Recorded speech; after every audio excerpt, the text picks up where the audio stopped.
Bonsoir, bienvenue dans ce nouveau live présence qui ce soir est dédié à une question. Quelle est ta mission de vie? Derrière cette question, il y a aussi beaucoup d'autres questionnements qu'on peut parfois se poser. Pourquoi je suis sur Terre?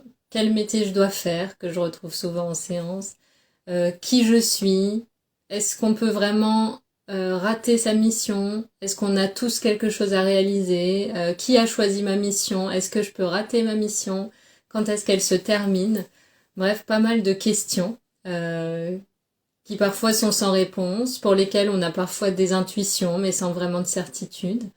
Et certaines réponses aussi sont un peu des mystères insondables, qui sont aussi le sel de notre vie humaine, parce que ça vient nourrir notre quête infinie de conscience et d'expansion et d'évolution, et c'est aussi quelque chose de très beau. Donc c'est des questions qu'on va évoquer ce soir. D'abord, je vais me présenter pour les personnes qui ne me connaissent pas. Donc, je suis Sophia Ama, je suis thérapeute énergéticienne et guérisseuse. Et donc, je travaille avec plus de 500 personnes dans le monde, par téléphone et en visio. Et on fait ensemble des soins énergétiques, des thérapies holistiques, des lectures akashiques, exploration des vies antérieures. Et ce soir, je vais vous transmettre à toutes et tous à la fois des choses qui émanent de mon expérience, mais aussi beaucoup des contenus, des informations, des messages que j'ai reçus des guides, pour venir éclairer pas seulement notre mission de vie vraiment sur un plan individuel, mais aussi pour mettre en perspective la thématique de la mission de vie à l'échelle de l'humanité. Pendant ce live, n'hésitez pas à réagir dans le chat, à poser vos questions. Vous avez un petit logo en bas à droite sur Instagram où vous pouvez poser vos questions. Et ça peut être des questions de toutes sortes sur la mission de vie, sur l'univers. L'idée, c'est qu'on puisse échanger sur ce beau sujet qui est celle de la mission de vie et qui concerne tout le monde et qui vient toujours à un moment sur notre chemin nous titiller, nous interpeller. Et c'est souvent justement au moment le plus parfait pour s'ouvrir à des nouvelles facettes de soi. Alors, justement, je vous parlais des messages qui m'ont été transmis pour éclairer un peu le sens de notre présence sur Terre. Et la première chose que j'ai envie d'évoquer, c'est la planète Terre. Et plus précisément, ses couleurs. La planète Terre, elle est appelée la planète bleue. Ça, c'est pas un scoop. Pourquoi? Parce qu'en fait, la planète Terre est reliée à ce qu'on appelle le rayon bleu, qui correspond au chakra de la gorge. Le bleu est une déclinaison de la lumière blanche. La lumière blanche se décompose en plusieurs couleurs, rouge, orange, jaune, vert, bleu, violet. Et donc, l'un des rayons est le rayon bleu, qui est le chakra de la gorge. Et effectivement, sur Terre, on voit le ciel bleu, les eaux terrestres sont bleues, elles reflètent le ciel bleu, tout est bleu. Et puis quand on prend un peu de recul vu de l'espace, la planète Terre, elle est aussi verte. Il y a d'immenses étendues de forêts en Russie, en Amérique du Sud, en Amérique du Nord et dans diverses parties du monde qui font que la Terre, quand on prend un peu de recul, elle est bleue et elle est verte. Pourquoi ces couleurs? C'est pas un hasard en fait, parce que notre présence sur Terre, la mission de vie qu'on a sur Terre, c'est de diviniser les chakras du cœur, de la gorge et du troisième œil. Et effectivement, on a les forêts qui vont correspondre au cœur, couleur verte. On a les eaux qui vont correspondre à la gorge. Et puis, on a aussi le ciel qui, lui, va correspondre au troisième œil. Ça, c'est la première chose. Et souvent, vous avez dû entendre, on entend parler de la 3D, de la 4D, de la 5D, ces dimensions de matrice, on sortirait d'une matrice pour aller vers une autre, les gens de la 3D seraient d'une certaine façon, etc. Ça, c'est des concepts, la 3D, la 4D, la 5D, qui vont nous permettre sur Terre de conceptualiser la notion d'évolution spirituelle. En fait, qu'est-ce que ça signifie? La 3D, qui est la base depuis laquelle on part et depuis laquelle on part parfois dans notre incarnation sur Terre, c'est les personnes qui sont dans le plexus solaire pour l'instant et qui vont facilement être dans la méfiance ou vite se sentir manipulées et s'en tenir à ce qui est concret. C'est des personnes qui vont être vraiment dans je crois que ce que je vois, la matière, il n'y a rien hors de la matière, c'est-à-dire pour les personnes qui sont encore au plexus solaire 3D, la notion de verticalité, de connexion au divin, au ciel, au mot qu'on voudra, n'existe pas encore. Et comme on disait, sur Terre, on est là dans le rayon bleu, on doit passer à la gorge. Et pour passer à la divinisation de la gorge et puis aussi du troisième œil, et ben la porte obligatoire par laquelle on doit passer, c'est celle du cœur, la couleur verte. Et c'est pour ça que souvent on résume la mission de vie terrestre par « vous êtes là pour incarner l'amour inconditionnel ». C'est parce que le but, c'est qu'on puisse aller vers, que ce soit individuellement ou collectivement, vers l'amour universel, vers la solidarité, vers l'unité. Et donc, le passage obligé, c'est le cœur, parce que si on veut accéder à la gorge, si on veut diviniser ces sphères que sont le chakra de la gorge et le troisième œil, on va devoir passer cette porte du cœur. Et donc, oui, on vient sur Terre pour aimer, et la mission d'incarner l'amour universel nous porte donc à évoluer sur le plan énergétique en faisant cette transition par le cœur pour s'élever, passer de la conception uniquement horizontale des choses à quelque chose aussi de vertical pour ensuite unifier les deux. Quand on parle de mission de vie, donc ça on amène des notions qui vont plus nous faire voir les choses de manière globale. Et puis en tant qu'humain, on n'est pas encore tous dans l'unité, donc on a aussi besoin de savoir, mais moi, à mon niveau, quelle est ma propre mission de vie? Et ça, c'est normal. Alors, la question là qu'on va se poser, c'est individuellement, qu'est-ce qui se passe pour ma mission de vie? Alors, je vais dire le mot individuellement pour que ce soit intelligible entre nous, mais de manière ultime, la réalisation à laquelle on tend, c'est que il n'y a pas vraiment de division et de séparation entre nous, car nous sommes tous un. Mais c'est quelque chose qu'on développera un peu plus tard dans le live. Enfin, peut-être qu'on va le développer maintenant parce que c'est intéressant. On est tous un, c'est-à-dire que il faut retenir en fait que chaque atome de la planète est en fait un seul corps. Nous ne faisons qu'un, car la conscience est une, et tout ce que vous voyez, tout ce avec quoi vous interagissez, c'est vous. Nous sommes un, la planète Terre, l'humanité, et tout ce qui constitue le monde que l'on perçoit est une seule conscience, un seul corps, une seule respiration. Et donc, dans cette partie, j'utiliserai le mot individuellement pour qu'on puisse peut-être se dire qu'on est chacun une étincelle d'un tout, et du coup pouvoir échanger quand même sur la mission de vie à une échelle individuelle, parce que c'est aussi des questions que peuvent se poser beaucoup de personnes. Alors, la première chose, c'est que en s'incarnant sur Terre, on prend tous une part du karma collectif, qu'il soit terrestre, féminin, masculin, transgénérationnel. Chacun a sa part. Et on choisit cette part en conscience, en fonction de ce qu'on a à apprendre pour contribuer à notre propre élévation d'âme et aussi à l'élévation collective de la sphère dans laquelle on s'incarne. Parce que nous sommes tous interdépendants. Toute montée en conscience pour un être revient à la montée en conscience de tous les êtres simultanément. C'est-à-dire que si vous faites un travail incroyable sur vos peurs, c'est comme si vous aviez libéré tous les êtres d'un petit peu de la peur qui pouvait exister en eux. Donc il y a une vraie interdépendance et elle n'est pas seulement conceptuelle, elle n'est pas seulement imaginaire. Il faut vraiment voir aussi ça presque comme une forêt.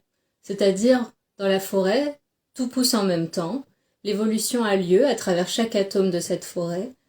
Quoi qu'il arrive, elle a lieu, sans qu'on lui demande, sans qu'on ait besoin de l'autoriser à le faire, l'évolution, quoi qu'il arrive, a lieu. Et c'est la même chose pour les humains. Chaque être évolue de manière inéluctable, car l'évolution a lieu à travers chaque être.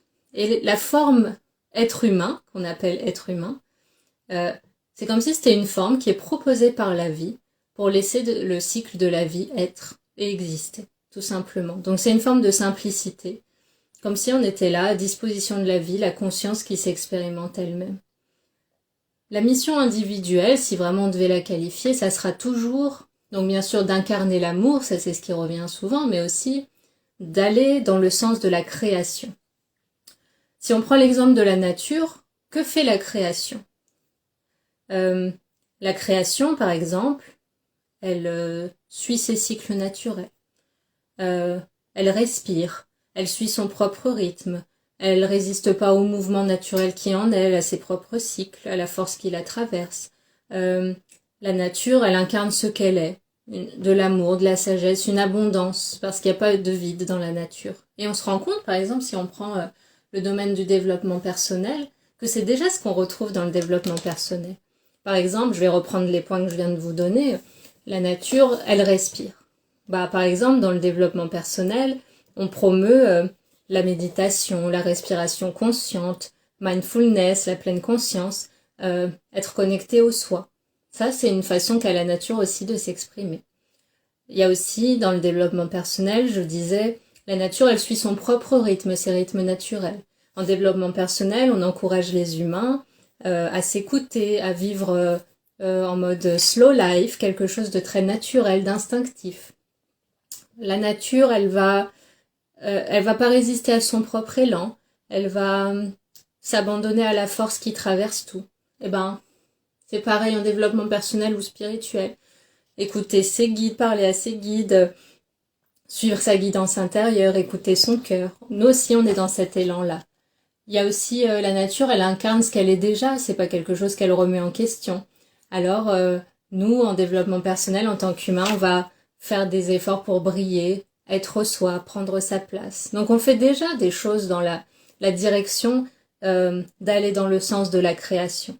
Et c'est pour ça que notamment, voilà, la conscience humaine, elle renforce son attention à la nature à travers l'écologie. Et c'est une façon, en fait, pour nous, de nous connecter au cycle naturel de l'univers, d'entrer en résonance avec eux et de mieux comprendre comment aller dans le sens de la création vraiment en pratique. Et c'est une façon aussi d'honorer notre propre nature, c'est-à-dire, par exemple, à travers l'écologie ou la conscience que la nature a une sensibilité. Il y a beaucoup d'études scientifiques sur ça depuis quelques années. En fait, on protège le cycle naturel qui, dans notre âme, va être le sacré. Et on va aller se connecter à quelque chose qui est autonome et qui nous dépasse dans son intelligence. Et ça, c'est une façon d'apprendre à reconnaître ce qu'on est déjà aussi intrinsèquement en nous-mêmes. J'ai eu un message aussi que je veux transmettre, c'est que dans notre marche sur Terre, il faut imiter la nature. Dans la nature, tout se complète, tout a sa place. L'harmonie est naturelle, les cycles sont pleinement embrassés. Il y a quelque chose de très naturel, de très unifié, et la nature ne se sent pas séparée des différentes parties qui la composent. Et c'est un peu aussi un exemple à suivre pour l'humanité qui de toute façon va vers un mouvement d'unité.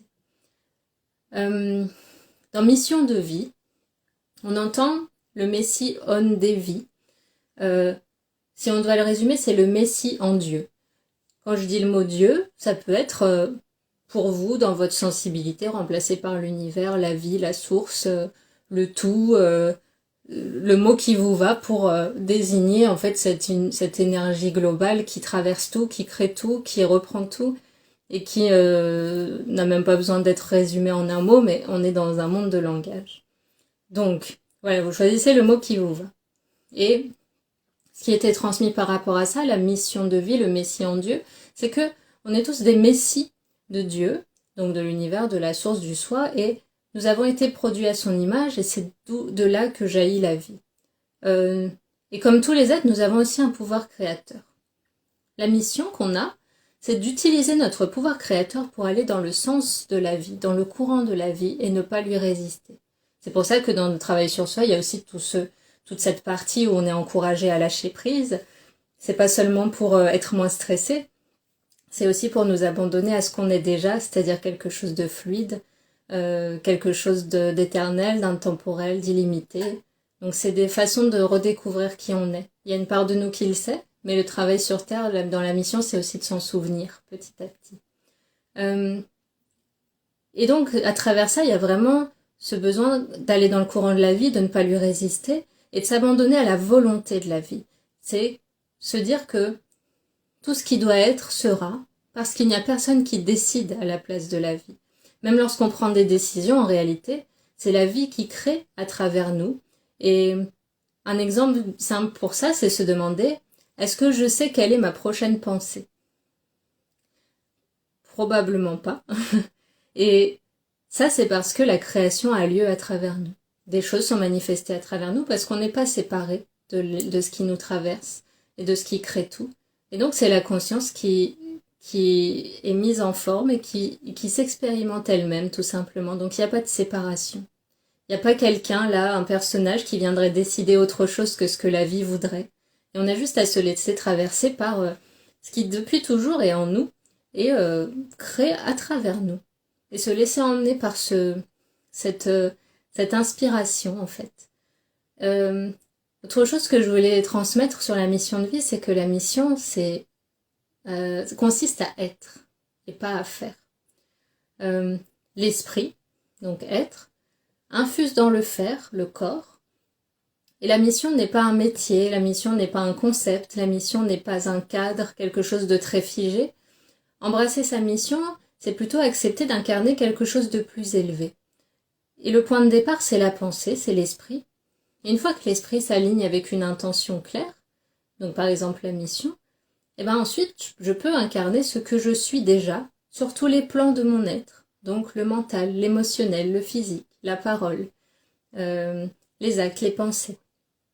Mais de manière ultime, un être humain en vie sur Terre, c'est la conscience qui expérimente la conscience. Il n'y a que la vie, pleinement consciente, qui s'expérimente elle-même. Autre chose, donc là on a évoqué le fait que la mission n'est pas de faire mais d'être. La mission, c'est aussi ne pas devenir un sauveur. Parce que parfois il peut y avoir ce côté-là quand on cherche sa mission. Comment je vais sauver l'humanité ? Est-ce que j'ai un rôle incroyable qui va faire que je vais finir sur Wikipédia ? Pourquoi pas ? Mais le but, c'est pas de devenir un sauveur. Au contraire, trouver sa mission, ce n'est pas, par exemple, quitter le rôle de victime, c'est-à-dire guérir de ses blessures, ou de bourreau, c'est-à-dire se repentir, pour ensuite prendre le troisième rôle qui est je sauve, je suis le sauveur. Au contraire, la mission, c'est d'incarner une vérité qui est dans le cœur et qui est libre de l'ego et libre de ces trois rôles qui sont purement humains et conceptuels que sont le bourreau, la victime et le sauveur. Donc la mission, c'est pas de sauver. La mission, c'est déjà de faire sa part. Et c'est quelque chose qu'on va développer en détail juste après. Mais voilà, c'était deux petits éclairages que je voulais donner. En lecture akashique, donc la lecture akashique, pour les personnes qui connaissent pas, c'est une exploration des vies antérieures. En fait, on va aller se connecter à la mémoire de l'âme de la personne qui le demande pour répondre à des questions, faire le point sur ses forces, sur ses faiblesses, sur sa mission, sur ce qu'on est venu apprendre. Et ça permet d'affiner les choses pour mettre des mots précisément sur votre propre mission de vie. Parce qu'on connaît un peu la mission de vie de manière globale. Là, par exemple, aujourd'hui, on va éclairer la mission de vie sur un plan spirituel, sur un plan collectif pour l'humanité. Et en lecture akashique, on va aller affiner pour mettre... Donc en lecture akashique, on va pas trouver un métier, on va pas créer justement quelque chose de très bloqué qui va vous enfermer dans un rôle. Au contraire, on va aller évoquer ce que vous êtes venu apprendre, comment ça explique vos blocages, quelles sont vos forces pour aller au-delà de ces blocages. On va aussi pouvoir trouver des informations sur les vies antérieures qui sont en forte résonance avec votre vie actuelle, ce que vous êtes venu guérir, transcender, réaliser autrement que dans une autre vie. Donc c'est très vaste et très riche. Et justement, en séance akasha, ce qui montre qu'on a déjà toutes les informations en nous, c'est que beaucoup, en fait, on va connecter finalement à des savoirs que vous avez déjà en vous, mais que vous avez besoin de réentendre ou de reconscientiser en les ayant comme information à travers des mots. Et aussi, c'est aussi comprendre que notre chemin, il est interconnecté avec plein d'autres vies qu'on a, avec plein d'autres êtres, avec plein d'autres espaces. Il y a aussi, bon ça c'est un autre sujet, mais les transincarnations, c'est-à-dire qu'il y a certaines de nos existences qu'on peut parfois désigner comme des vies antérieures, qui en réalité ont lieu en ce moment, mais dans d'autres sphères. Donc vous pouvez vous renseigner là-dessus, hein. Il y a notamment le livre Transincarnation de Sylvain Didlot. Et c'est fascinant parce qu'on se rend compte que tout est interconnecté, qu'il y a des bulles de temps qui s'imbriquent avec d'autres pour nous aider à progresser, qu'on peut s'entraider entre transincarnations, apprendre les unes des autres. Donc c'est incroyable. Et Et ça permet en finalité tout ce travail de voir que votre rôle, c'est de mener votre propre danse, mais dans le respect des lois de l'univers et dans le sens de ces lois. Et c'est ce qu'on disait tout à l'heure, aller dans le sens de la création. Alors il y a une remarque là qui est envoyée par DJ Jachuk, j'espère que je ne me trompe pas de prononciation. On peut chercher au niveau de génération précédente. Oui, il existe aussi comme je disais tout à l'heure, le karma transgénérationnel, que lui, on va plutôt l'explorer en séance Ama. La séance akashique, elle est vraiment dédiée à une personne et ses mémoires d'âme, un peu la bibliothèque de toutes ses vies. Et en séance Ama, effectivement, on va pouvoir aller voir les mémoires des ancêtres et comment elles peuvent nous bloquer. Et parfois aussi beaucoup, nous enfermer dans certains schémas, que ce soit dans des domaines de vie ou même des schémas émotionnels. Autre sujet que je voulais évoquer pour éclairer la thématique de la mission de vie, c'est le karma. La mission humaine, c'est aussi de purifier notre charge de karma. Alors, première question qu'on peut se poser, c'est comment dépasser le karma qui se présente, comment le purifier si on prend la terminologie bouddhiste. Alors déjà, une première clé, c'est en se disant, je ne vais pas recréer du karma, le même karma qui est en train de se présenter à moi. Par exemple, répondre à la colère par la colère, c'est recréer une cause de colère qui, un jour ou l'autre, dans cette vie ou dans une autre, nous reviendra. Et c'est là l'importance de la pleine conscience, de la vertu qu'on retrouve dans plein de courants spirituels, c'est que grâce à tout ça, à cette conscience du karma, on redevient maître de soi et on comprend la portée de nos intentions et on peut développer des remèdes à ça, comme la patience, comme la compassion, comme l'écoute. Et on prend conscience que nos actions du corps, de la parole et de l'esprit peuvent engendrer pour nous des choses, que ce soit dans cette vie ou dans une autre. Et l'objectif de cette prise de conscience et de ce qu'on va mettre en place derrière pour transcender le karma et le transformer en des causes bénéfiques, c'est de sortir du temps et de l'espace pour ne plus avoir à revenir purifier du karma sans cesse. En bouddhisme, c'est les renaissances, la roue des réincarnations. La Terre est un monde dans lequel on peut créer du karma, mais aussi en récolter et en vivre. Et donc, c'est ça le pouvoir créateur, c'est que bien sûr, on vit du karma qu'on a accumulé dans d'autres vies, mais aussi on peut avoir cette conscience humaine et spirituelle de qu'est-ce que là je suis en train de créer comme karma. Et souvent, on peut poser le mot intention pour résumer ça.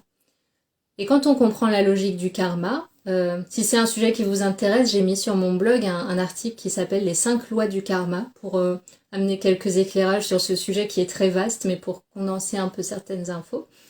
Quand on comprend la logique du karma, on comprend qu'à chaque instant, ce qu'on fait à l'autre, ce qu'on produit dans le monde, on se le fait à soi-même parce que ça nous reviendra et parce que l'autre finalement est nous, et est un miroir de nous.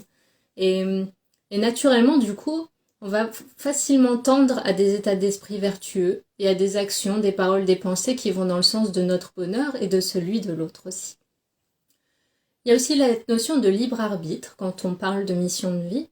La vie humaine, c'est un mélange de libre arbitre, les choix que je fais, comment j'utilise ce que je suis dans le monde, et de la mission qui est préécrite et qu'on a choisie.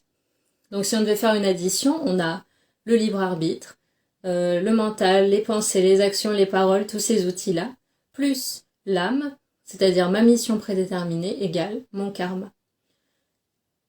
Et en fait, en soi, il faut se dire qu'on a deux parts de nous qu'on doit harmoniser l'une avec l'autre. On a d'un côté l'ego, qui lui va dire moi-je, moi contre les autres, la dualité parfois. C'est pas forcément un ennemi, des fois on peut avoir tendance à diaboliser l'ego, c'est pas un ennemi, mais il va être plutôt dans la dualité et le moi-je, et donc qu'est-ce que ça crée ? Ça crée des potentialités pour l'absence d'amour, et quand il y a l'absence d'amour, il y a un potentiel de souffrance, pour soi ou pour les autres. Et dans nous, il y a aussi cette autre part qu'on peut appeler l'âme, par exemple, qui, elle, va être dans le nous. Il y a la mission, il y a l'unité, il y a la conscience que tout est soi. Et donc, là-dedans, il peut y avoir que de l'amour, et là, la création circule librement. Donc, les rouages, quand on voit les choses du point de vue de l'âme, sont déjà toujours beaucoup plus huilés.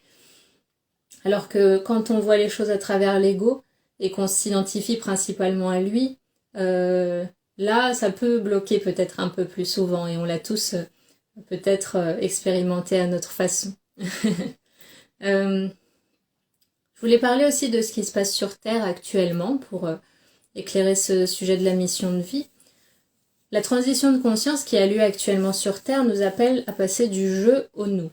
Et on le voit très facilement même dans les dynamiques sociétales qui ont lieu actuellement et les réflexions qu'on est du coup poussé à avoir sur à la fois des fonctionnements et à la fois comment on interagit, que ce soit au niveau international ou même en local et entre les êtres humains.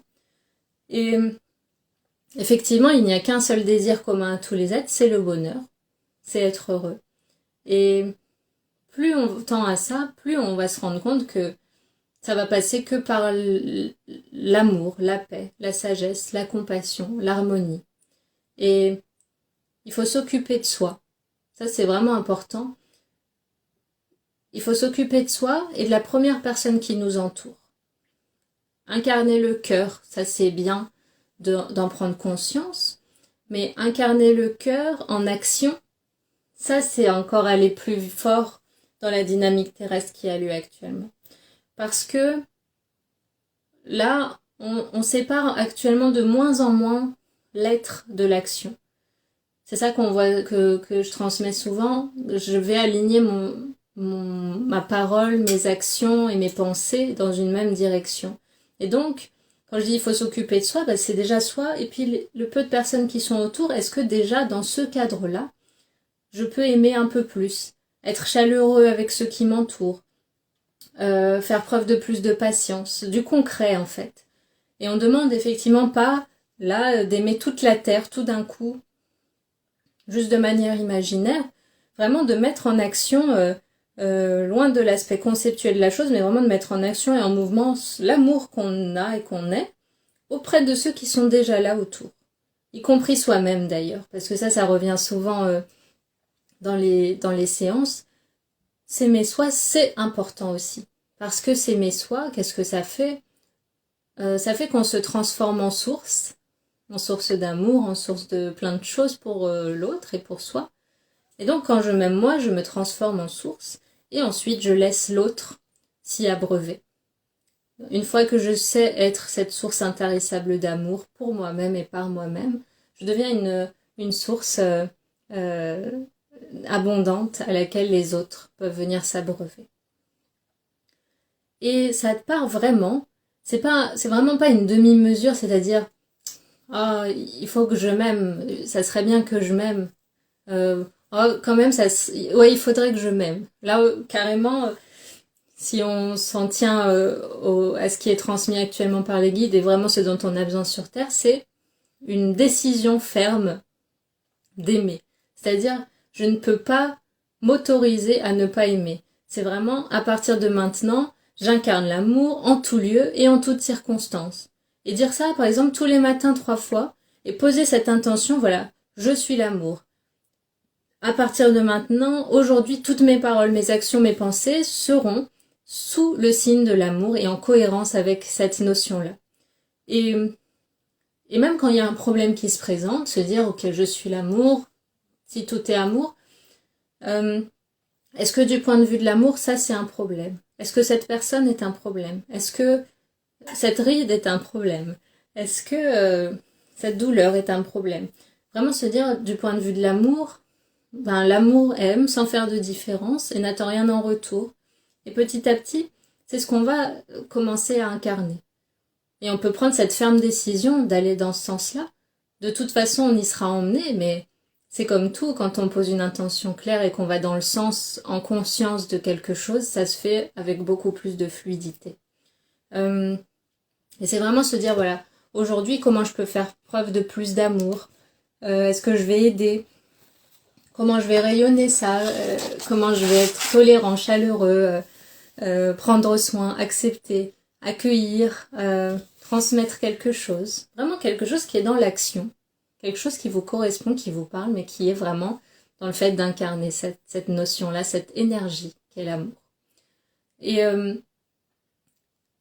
Derrière la mission de vie, tout à l'heure on disait tous les êtres aspirent à la même chose, être heureux. Derrière je veux être heureux, il y a vraiment aussi quelque chose, c'est en voulant être heureux, de manière plus subtile, je veux réaliser ce qu'est déjà la vie et ce que je suis déjà. Et l'idée c'est un peu de sortir de l'amnésie qu'on a parfois, de croire qu'on est notre corps, qu'on est nos pensées, qu'on est nos problèmes, qu'on est enfermé, qu'on est brisé, qu'on est à réparer. Bien sûr, le travail sur soi, il est très important, mais le point final d'un travail sur soi, c'est de se rendre compte que depuis le début, il y a une part de soi qui est restée immaculée face à soi, face à tout ça, qui n'en a pas souffert et qui a assisté à tout ça. Et donc, déjà, un premier pas qu'on peut faire dans un chemin de guérison, développement personnel ou spirituel, c'est comprendre ça. Je ne suis pas mon corps, je ne suis pas mes pensées, je ne suis pas mes peurs, je ne suis pas mon histoire, je ne suis pas mon prénom, je ne suis pas mes émotions. Et ça ne veut pas dire qu'on ne va pas les prendre en compte parce que ça reste des outils pour vivre la vie humaine, mais de manière ultime, une fois qu'on quitte ce corps, on est autre chose qui a toujours et qui sera toujours libre de tout ça. Et ça permet de prendre un certain recul sur certaines difficultés qu'on peut rencontrer. Il y a une vraie plénitude et une perfection sur tous les plans quand on arrive à connecter à ça. Et donc cette ultime d'atteindre l'amour, donc la planète bleue, pour rappel pour les personnes qui sont arrivées tardivement, on parlait au début du fait que la planète Terre est sous la protection du rayon bleu. Le rayon bleu, pourquoi? Parce que sur Terre, on vient diviniser le chakra de la gorge et le chakra du troisième œil, et qu'on part souvent du plexus solaire, et donc que la porte qui va nous faire arriver à ça, ça va être la porte du cœur. Et donc quand on prend du recul pour regarder la Terre de loin, on voit bien que c'est une planète qui est bleue et verte. Et donc c'est pour ça que revient souvent cet enseignement d'incarner pleinement l'amour, parce que ça va être le passage obligé pour venir diviniser ces deux autres sphères de l'être. Et donc cette ultime d'atteindre l'amour inconditionnel concerne la Terre, c'est vrai, parce qu'en fait il existe aussi des sphères d'existence où on peut se réincarner, qui ont largement dépassé l'évolution de nos 7 chakras. On en a des milliers, mais nous on se limite à 7 dans notre conception de base. Les guides parlent souvent de 21 chakras, donc il y en a d'autres à découvrir aussi. Et ces sphères, c'est des sphères où l'unité, l'amour, sont des absolus qui sont d'une évidence limpide et qui n'ont même pas à être remis en question. Et donc dans ces sphères, on évolue encore vers d'autres plans, sur des absolus et des fréquences énergétiques qui échappent encore à la conscience humaine, mais du coup on évolue toujours. Même une fois qu'on a dépassé l'amour absolu, l'unité, qui semblent être les sommets du monde terrestre, il y a d'autres sphères où ce que nous on est en train d'apprendre, ça tombe sous le sens, et du coup c'est d'autres sphères d'évolution. Donc l'évolution, l'expansion de l'être est infinie. D'ailleurs, si c'est un sujet qui vous intéresse, sur mon blog, j'ai publié il y a quelques semaines ou mois un article qui s'intitule « L'ère de l'unité, un nouveau paradigme pour l'humanité » qui résume tout ce vers quoi on va collectivement sur les années qui arrivent. Donc mon site c'est sophia-ama.com, vous avez le lien dans ma bio Instagram. Avant qu'on passe aux questions, donc j'ai prévu quelques questions qui m'ont été transmises, et puis si vous avez aussi des questions, je voulais vous lire un petit extrait sur la thématique du bonheur sur laquelle je suis tombée et que j'ai trouvé assez inspirante. Cet extrait a été écrit par Omram Mikhaël Ivanov, qui est un philosophe, écrivain et enseignant spirituel, et qui dit « Chercher le bonheur, c'est comme courir après une balle, à laquelle, au moment de l'attraper, on donne un coup de pied. Pourquoi? Pour pouvoir continuer à courir après elle. C'est dans cette course qu'on se sent stimulé. C'est dans cette recherche, cet élan pour toucher au but, que l'on trouve en réalité le bonheur. Alors, quand vous avez un désir, ne vous pressez pas de le satisfaire, car c'est lui qui vous soulève, qui vous remplit. Tâchez donc de comprendre cette loi, et mettez dans votre âme, dans votre esprit, des désirs que vous ne pourrez jamais réaliser. Ce sont ces désirs qui vous feront vivre. Oui, voilà le secret. Pourquoi demander quelque chose qui pourra se réaliser en quelques mois, en quelques années? Mettez-vous à la recherche de ce qui est le plus lointain et le plus irréalisable. La perfection, l'immensité, l'éternité. Et en chemin, vous trouverez tout le reste. la connaissance, la richesse, la puissance, l'amour. Vous les aurez sans même les demander. Voilà, c'est ce que je voulais partager, que je trouvais très beau et assez juste parce que c'est vrai que tendre à des absolus comme ça qui paraissent inatteignables, ben, ça reste un moteur dans la vie humaine et surtout c'est guidé par quelque chose d'assez joyeux et léger, contrairement peut-être à des quêtes très terre à terre qui vont de toute façon nous mener à conquérir des choses impermanentes qu'on laissera derrière nous après cette vie et qui, une fois réalisées, ben, laissent juste place à un nouveau désir et donc potentiellement à une insatisfaction. Donc voilà, c'est une réflexion que je trouvais très, très juste et formulée avec beaucoup de délicatesse. Alors, si jamais vous avez des questions sur la mission de vie, sur la dynamique sur Terre, sur tout ce qui a été dit ce soir, n'hésitez pas à me les envoyer. Alors je vois déjà une question là que je vais reprendre. Maxime Ananda. En quoi notre propre intention a un impact sur tous les êtres?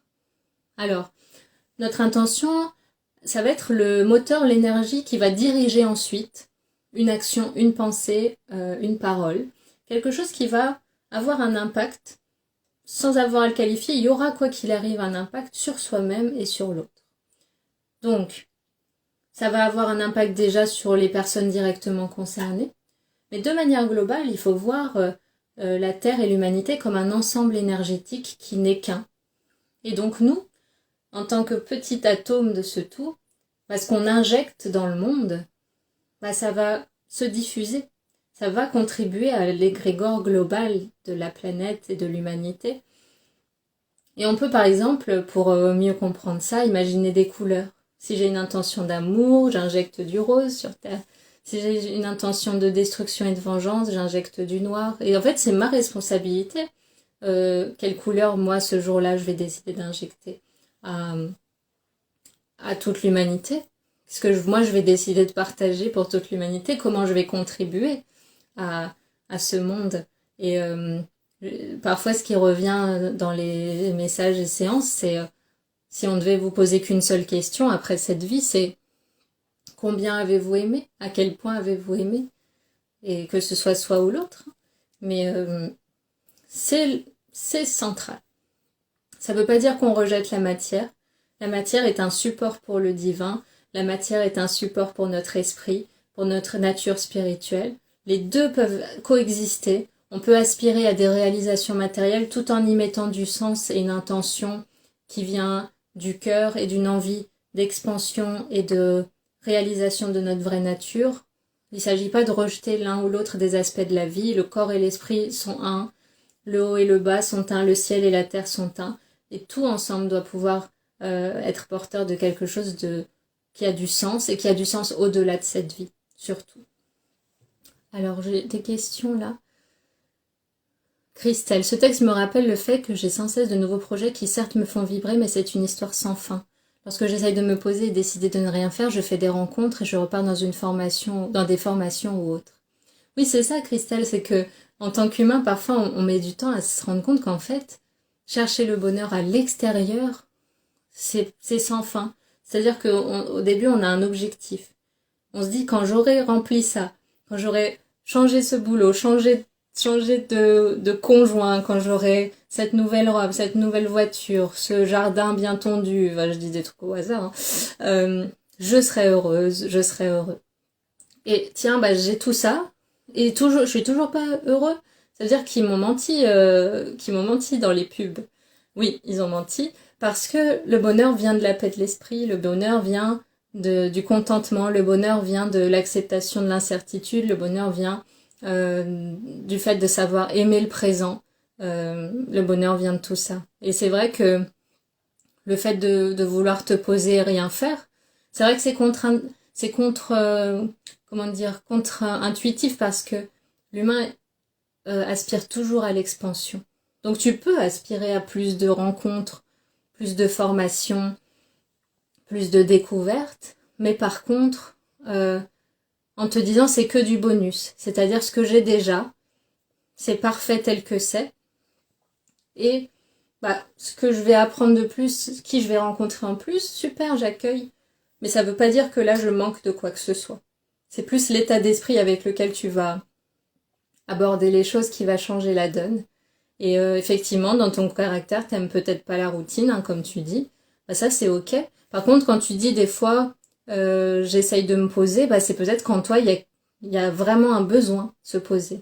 Après des grands moments où on se nourrit beaucoup et on se développe, des fois, il y a besoin de solidifier ce qui a été intégré, justement en prenant du temps, que ce soit pour le corps ou pour l'esprit, en faisant une pause, en se reposant. Et ces phases-là, elles sont tout aussi importantes que les phases d'action. Parce que c'est des phases de gestation, de réflexion qui sont nécessaires. Et si tu as du mal à te poser, peut-être regarde si tu fuis pas une agitation intérieure, émotionnelle ou mentale, que tu as du mal à accueillir quand c'est trop calme, quand c'est trop posé. Parce que tu vas mieux la voir, elle va être plus évidente. Mais dans ces moments où l'agitation intérieure est évidente, c'est justement des moments où on peut la voir avec lucidité, sans la juger, l'accueillir, comprendre le message derrière et s'en libérer. Et ça va faire que tu seras aussi à l'aise dans les moments de grande activité que dans les moments de calme. Et ça, c'est la paix. Et le bonheur provient de la paix, effectivement. En tout cas, merci pour ton partage. Une autre question qu'on va se poser, c'est comment connaître ma mission de vie? Alors, c'est vrai qu'en lecture akashique, on a facilité à le faire parce qu'on est en dialogue direct avec l'âme, mais si vous voulez faire ça plus de votre côté, et en tout cas commencer à explorer ça, bah demandez-vous par exemple à quel moment dans votre vie vous vous êtes senti pleinement vivant et à votre place. Il y a des personnes qui vont me répondre c'est quand j'ai aidé des personnes bénévolement dans une association. Il y en a qui vont me dire c'est quand je fais mon travail d'infirmière et spécifiquement tel moment. Il y en a qui vont me dire moi j'ai un métier où il y a deux parties, mais c'est vrai que la partie où on est en connexion humaine et où je peux parler à la personne ou l'aider à se sentir bien, là je sais que ça me correspond. Ça peut être quand vous créez, en fait c'est pas forcément justement ce côté sauveur, mais essayez de sentir quand est-ce que vous vous sentez vivant et à votre place et où tout est bien au présent, où il y a une sorte d'émerveillement. Quand je parle d'émerveillement, c'est un peu ces moments comme quand on regarde un coucher de soleil, magnifique avec des couleurs qu'on n'a jamais vues auparavant. Et ben, c'est des moments où on se pose pas de questions, on contemple parce qu'on se dit ça va se finir. Et à chaque instant, les couleurs changent et c'est parfait comme ça. Et là, c'est des moments de paix et de grâce. Et ben, il y a des moments aussi comme ça quand c'est nous qui sommes en action, en train d'incarner quelque chose dans le monde. Et identifier ces moments, ça peut vous mettre sur la piste. Non pas de faire exactement ce que vous étiez en train de faire. Si vous étiez dans une asso et vous vous êtes senti super bien à un moment d'échange avec quelqu'un, ça ne veut pas forcément dire que vous devez travailler dans ce type de structure. Mais ça peut vouloir dire que vous, votre accomplissement d'âme, il va passer dans le fait de se relier sur un plan humain et de cœur à cœur avec les autres. Et essayer de trouver quelle forme ça peut prendre dans votre cas, sur la base des qualités intérieures et même des qualités intellectuelles ou de savoir-faire que vous avez déjà. Donc c'est une piste, mais on a tous connaissance quand même de nos forces et de ce qui nous fait nous sentir épanouis et alignés au présent. C'est déjà un signe. Après, bien sûr, on peut interroger ses guides pour les personnes qui sont déjà en connexion avec ça, faire confiance à certains signes, certaines discussions récurrentes, certaines opportunités qui vont se présenter 2 fois et encore une 3e fois. Là, c'est peut-être un appel à prendre une nouvelle route. Donc, il y a plein d'indices qui peuvent nous guider. Donc voilà, c'est un peu comme ça qu'on peut déjà commencer à trouver la piste de sa mission, sachant que quelque chose que je veux souligner, c'est qu'on n'est jamais hors de sa mission. On n'est jamais à côté de sa mission. C'est-à-dire, les moments où vous êtes dans le doute, ça fait partie de la mission. Les moments où vous êtes en quête de votre mission, ça fait partie de la mission. Le moment où vous découvrez votre mission et que vous vous rendez compte que vous êtes déjà dedans, ça fait partie de la mission. Et quelque chose que je veux aussi souligner, que je vois souvent en séance AMA, c'est que parfois on cherche sa mission, mais qu'on en est encore à un point intérieurement où on n'a pas du tout appris à s'écouter, à identifier ses propres besoins, et du coup, comment derrière réussir à sentir ce qui nous appelle carrément au niveau de l'âme, si déjà dans les émotions et les pensées, on ne sait pas qui on est ou ce qu'on veut ou ce qu'on a le droit de, ce à quoi on se sent autorisé à aspirer, le premier travail, c'est déjà d'entrer dans un lien avec soi-même assez sain pour pouvoir écouter ses besoins, écouter ses opinions, poser ses limites, pour que derrière, après, la connexion à notre âme et nos aspirations profondes, elle soit bien limpide. C'est pour ça que le travail de développement personnel ou de guérison émotionnelle précède souvent cette ouverture spirituelle qu'on trouve souvent en fin de thérapie holistique après plusieurs séances. Donc il y a aussi cette étape-là, si vous en êtes encore à un point où vous avez du mal ne serait-ce qu'à vous écouter et à remplir vos besoins, c'est la première étape. Ça, c'est important. Une autre question qu'on peut se poser, c'est peut-on rater sa mission de vie? Alors, dans sa mission de vie, on peut prendre des détours, on peut faire des choix différents de ceux qu'on pensait être prévus, mais on peut pas rater sa mission de vie. Quels que soient les choix qu'on fait, on apprendra toujours tout ce qu'on doit apprendre. Et ça pourra être appris soit par la dureté, soit par la facilité, soit par la matière, soit par la conscience spirituelle. Soit ça sera long, soit ça sera court en fonction de ce qu'on décide. Mais quoi qu'il arrive, tout sera réalisé au moment de quitter le corps. Et parfois, ça peut arriver que des personnes fassent un point avec leur guide, donc ça se fait pendant le sommeil profond, et décident d'interrompre leur mission et de mourir de manière prématurée. Dans le prochain live qu'on va faire, donc à peu près dans 15 jours normalement, vous verrez que je vais vous transmettre des enseignements sur les cycles de vie, les cycles de 7 ans qu'on vit et l'importance de nos premières années en tant qu'enfant, où il y aura aussi cette thématique de pouvoir interrompre sa vie plus tôt si on sent que le début de la mission n'a pas été réalisé comme on aurait voulu. Mais ça reste un autre sujet qui est plus long à développer. Qui choisit la mission de vie? Ça, c'est une autre question qui est posée. C'est nous-mêmes qui choisissons notre mission de vie avant de nous incarner, au moment de choisir nos parents notamment. Et on choisit cette mission de vie avec nos guides. Le rôle de nos guides, à ce moment-là, ça va pas être de nous dire oui ou non, parce qu'on va choisir notre mission de vie, et eux vont nous suivre en fait.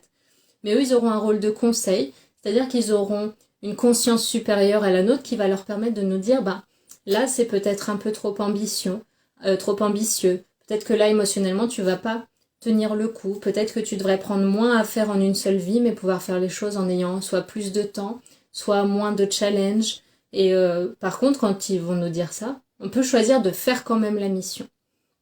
Et ça, c'est transmis souvent dans des écrits aussi. Il y a des personnes qui choisissent quand même une mission difficile et qui finalement, une fois incarnées, vont avoir du mal et vont, par exemple, sauter la vie. Ça peut exister aussi. En quoi consiste la réalisation de la mission? Elle consiste à être et à grandir intérieurement. Extérieurement, tout est un reflet de ce qu'on est.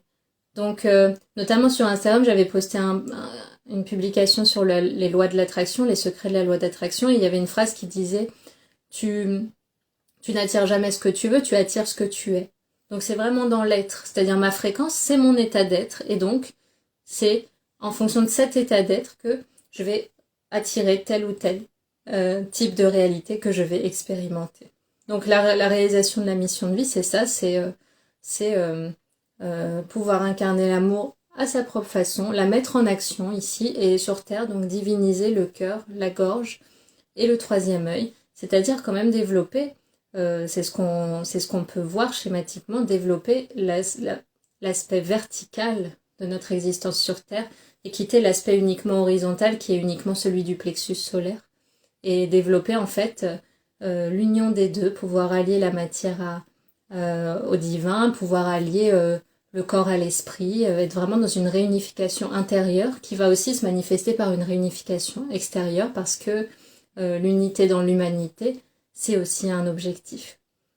Quand se termine notre mission? La mission se termine quand on quitte le corps, ce qu'on appelle la mort, mais c'est pas votre mort, c'est la mort du corps. Les étapes de l'après-vie, j'en ai parlé aussi dans un post Instagram récemment, consistent plus du tout en une mission, c'est-à-dire qu'elle est vraiment terminée. C'est plus un bilan de ce qui a été vécu, des difficultés, un peu comme un conseil de classe. Mais l'objectif est de se poser, notamment avec ses guides, pour mieux préparer les vies suivantes, voire même les choisir en se disant là j'ai pas très bien réussi, je voudrais me réincarner dans telle sphère avec telle forme, pour pouvoir mieux comprendre tel aspect, hein, le pardon, la compassion, l'amour, c'est très vaste, hein, tout ce qu'on peut apprendre, ce serait long à résumer là. Mais on a aussi ce libre arbitre au moment du bilan qu'on va faire.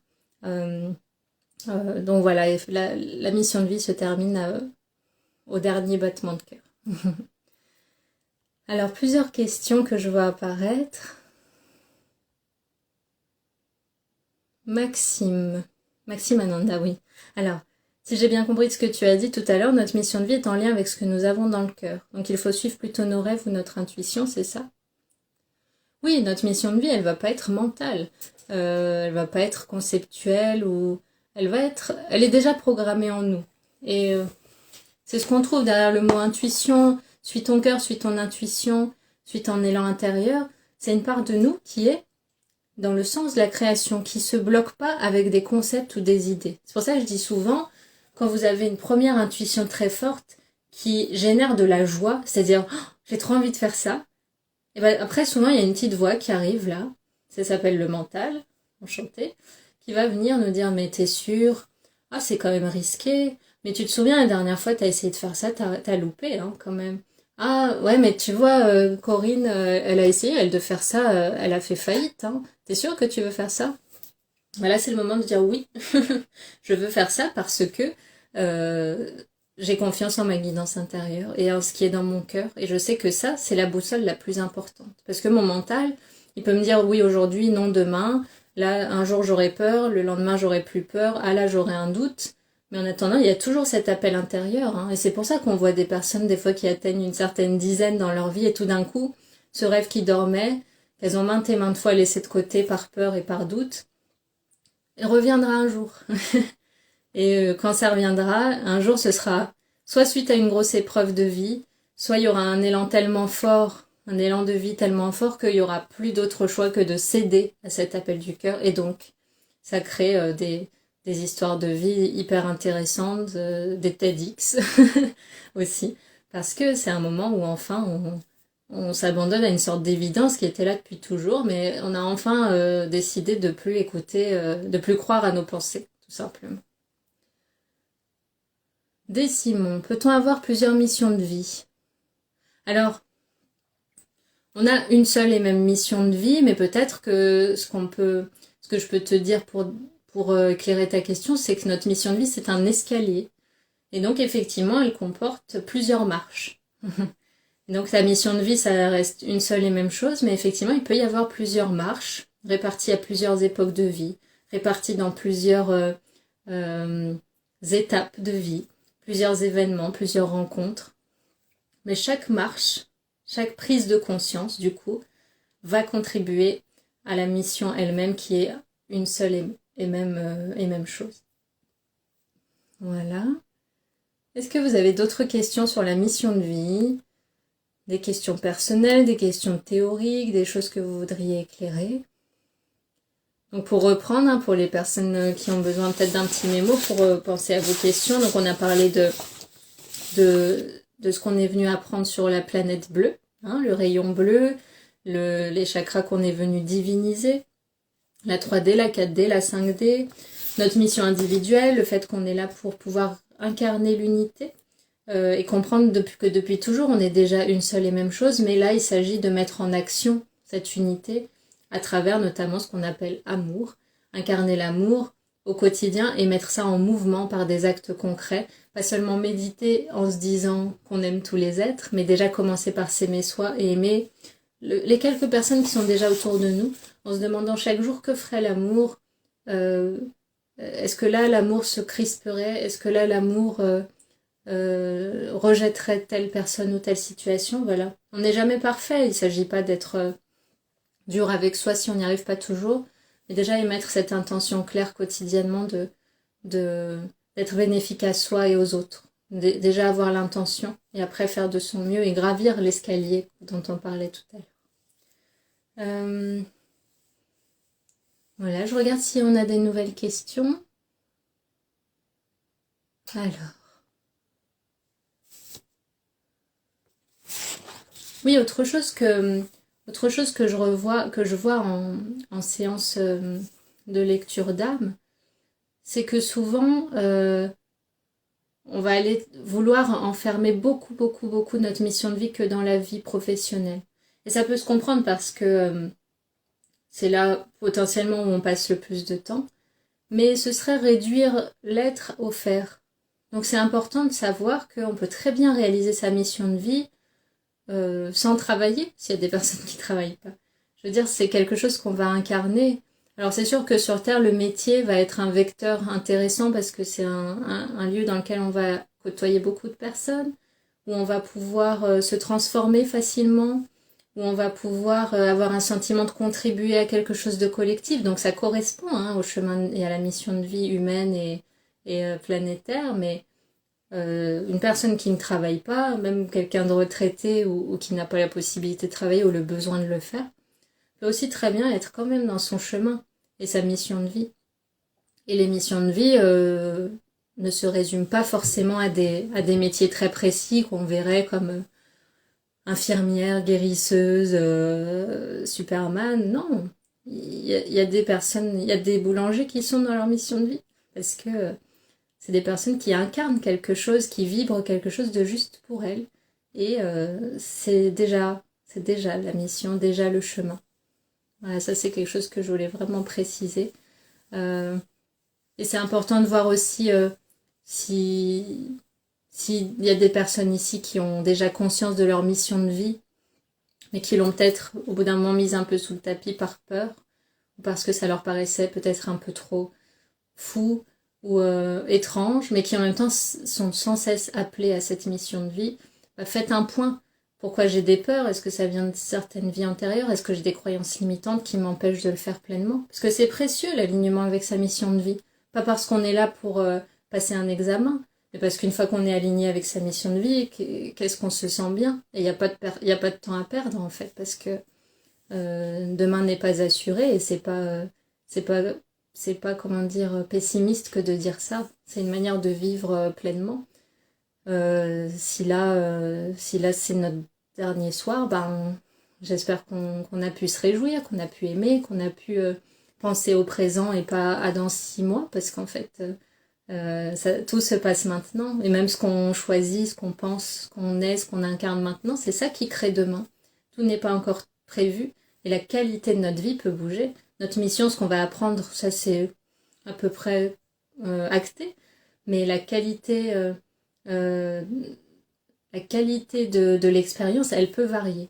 Si on doit schématiser, ça c'est ce qui m'a été transmis, on a une mission de vie, et on a 5 chemins possibles pour la réaliser. Et ça va du plus dur au plus facile et au plus aisé. Et donc même dans notre vie, en fonction de nos prises de conscience et de comment on grandit, on peut, par exemple, passer du chemin 2 au chemin 4. C'est-à-dire qu'on va apprendre la même chose, mais au lieu peut-être que ça se fasse dans la dureté et à travers des épreuves très compliquées, ça va se faire peut-être avec beaucoup de fluidité ou par des cheminements spirituels plutôt que dans la matière avec des épreuves qui nous forcent à comprendre et à apprendre, ou des fois c'est quand même plus lourd, voire plus long. Donc voilà, il y a encore des possibilités d'évolution, de recréer la manière dont on apprend les choses et dont on évolue. Et c'est toujours pour le mieux, mais ça se crée dans le présent. Donc j'invite n'importe qui va m'écouter ce soir ou même en replay sur YouTube ou Instagram à toujours garder dans un coin de la tête que tout a lieu ici et maintenant. Et que quand on va dans le passé, on a tendance à déterrer des cadavres.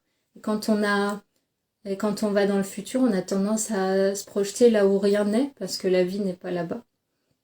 Et donc tout a lieu ici, et qu'ici il y a déjà des choses merveilleuses à voir, des choses qui sont déjà là, mais qu'on oublie parfois de regarder. Donc voilà, je vous souhaite de pouvoir connecter à tout ça, et puis je vous souhaite à toutes et à tous une très belle soirée. À bientôt.